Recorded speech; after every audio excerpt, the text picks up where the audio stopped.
Good day, everyone. So you have pulled a pink-haired mermaid from the current event banner, and the question is, well, now what do I do with said pink mermaid or dragon lord or whatever the lore crafters would want to call her? Well, I'll sort of answer this question. Now, Kokomi is a very unique character in the sense that she is designed to have a high health pool, to heal your team, to tank a lot of damage, to have consistent off-field Hydra application, and then deal a bit of damage where necessary. So how do you go about using Kokomi effectively? Well, there are two sort of cases that we need to look at.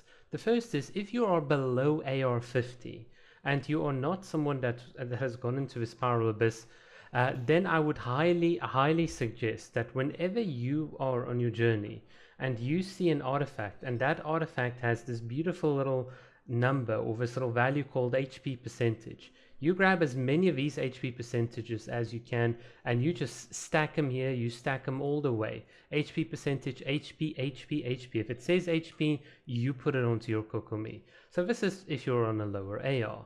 Now, if you are on a higher AR, well, there's a bit of different considerations. So the first thing is there are a couple of different strategies to play with Kokomi.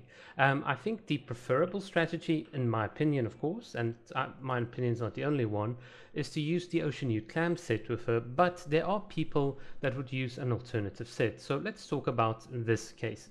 If you're gonna go with the Ocean Newt Clam set and you're gonna use Kokomi as this sort of tank hybrid damage dealer as she's supposed to be used as, then the best strategy for you is get the 4-piece Ocean Newt Clam set, put on attack, try and aim for energy recharge and HP percentage substats, so anything that's attack, defense or crit rate, crit damage, throw them away.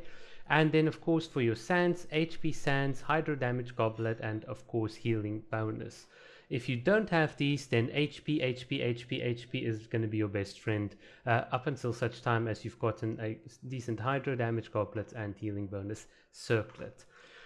So the entire idea with this type of strategy is that you need a sort of team that can enable this sort of playstyle with Kokomi, and in particular my favorite types are Taser teams, which I've shown on the channel, as well as a team that you can see right here, Rosaria, Yamiko, Kokomi and Shingshu.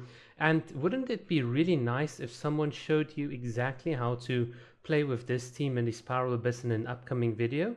It would be really nice, so stay tuned. But the entire point is what you effectively want to do is you want to burn as many cooldowns as you can, and whilst you are burning all these cooldowns and they're busy resetting, that's when your Kokomi takes the field. She sort of attacks the enemy, freezes them, triggers electro charge, and with Ocean Newt Clam set, the superconduct will then sort of deal additional damage, and that is how you use Kokomi as sort of like an on-field sub DPS. And also in sort of Taser team comps, you can use her as one of the primary drivers, which is pretty awesome. Now, the other sort of strategy with Kokomi is to use her purely as a support, and this typically happens when you want to pair her with someone like Ayaka. So let's quickly get rid of Rosaria and put down an Ayaka here. There you go, there is an Ayaka. She is obviously at Constellation 0 on this account. And the entire idea now is you want to use your Kokomi, equip her with a Thrilling Tales of Dragon Slayer, and when you swap from your Kokomi to your Ayaka is going to get a massive attack buff. But this goes a bit further. So there's an artifact set in the game, it's right here, and it's called the Tenacity of the Millith. And Kokomi is an ideal candidate for this artifact set. So when you're playing support Kokomi and you're equipping this artifact set, you'll typically want to go for HP percentage, and then healing bonus. So you'll skip the hydro damage goblet all the way. And what this artifact set does, if you've sort of built it out and so on, is that effectively allows your party members to gain an increased attack percentage or sort of increased attack, of 20%, whilst your elemental skill, if your elemental skill like hits an opponent. And this is pretty awesome because this effect is pretty much up non-stop, since Kokomi's jellyfish will continuously tick every 2 seconds, so that window of 3 seconds that the artifact sort of says will be fully utilized by all your party members. And that's absolutely crazy. So all you need to do is put down a jellyfish, freeze the opponents, and then you can swap, yeah, and then you're basically in the pounding seats of Ayaka, because your Kokomi via Thrilling Tales and the artifact set will give Ayaka up to 68% attack, and she can just fully utilize it and attack the enemies, which is pretty awesome. So that's how you would play support Kokomi. It's not really a playstyle I really want to advise or encourage. I'm much more of a sub DPS tank hybrid like Kokomi sort of main. But if you do go for the other playstyle with the Tenacity set, you can certainly build a very tanky and pretty much unkillable Kokomi, which just supports the entire team. And this sort of brings me to my next discussion. Kokomi by herself, because she's got such easy access to the Tenacity set and the Thrilling Tales, is probably one of the most F2P friendly characters in the game. This character by herself, because of her linear scaling, sort of out damages a lot of the characters when you're still at the low AR, and then finally once all your characters start catching up with crit rate and crit damage and they start out damaging your Kokomi still provides like consistent value in terms of healing, off-field hydro application, tanking and such. And this is what makes Kokomi such a unique unit. She does all of these things, and I know someone on the internet might be like, yeah, but you know, you can do the same with Kazuha. All you need to do is just go to this little domain right here. Oops, this domain. Get the 4-piece set and your Kazuha is awesome. It's like, no, not really, because for Kazuha to be really, really effective and not just, well, any sort of anime unit can use the set. For Kazuha to be effective, you need to build Elemental Mastery. It's the same with Sucrose, and I've got a bit of sad news for people that want to make these sort of little sort of comparisons. Elemental Mastery, if you look at the distribution of stats in the game, is pretty low on the probability of actually getting it.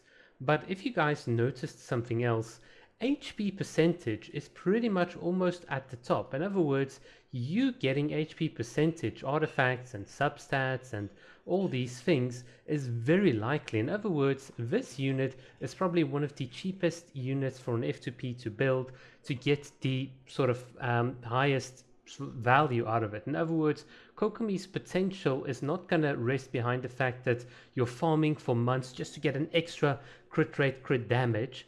You just farm any old simple HP percentage artifact, because since they're in abundance, and you can very quickly get about 60 to 70% of her potential out. Very quickly, very easily. Most other characters in the game need to have properly built stats themselves. They need to have team members that have proper talents as well in order to bring out the best of their ability. So if their team members don't have very high talents, then those very same characters cannot bring out their full potential in any meaningful way. So in order to bring out their full potential, you need to farm for artifacts, you need to get the weapons and all of that. Whereas other characters like Kokomi here is very easy, very cheap to build, and she requires very little from her teammates. And that is just sort of what I wanted to say.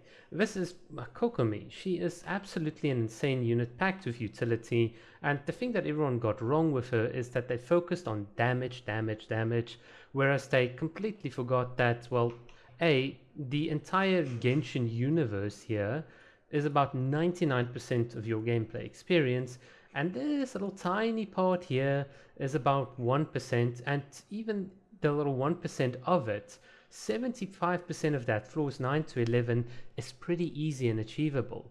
And if you just get a humble, let's say 6 out of 9 stars on floor 12, well, then you're pretty much only missing out on 50 Primo Gems, which is, in my pretty bad maths, I don't know, 50 Primo Gems every, I don't know what, 14 days?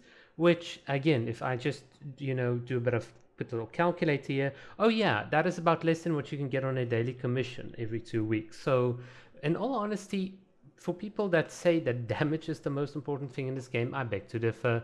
You've got an entire experience, an entire world out here.